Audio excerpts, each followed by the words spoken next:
அம்மியில மஞ்சளை வச்சு அம்மாவை நெஞ்சில வச்சு வேண்டுதல பழமும் வச்சு வந்தோ வாராகி.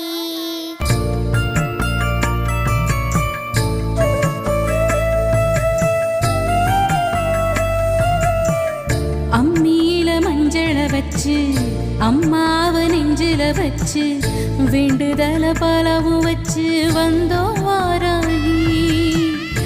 இருப்பது பள்ளி கொண்டா கொடுப்பது ஒன்னா ரெண்டா யாகரிஷி வாக்கில் வந்து பேசாயோ தாயி. ஆழிவளர் சங்கெடுத்து மறைநாளும் பாடாயோ சக்கரத்தை சுழ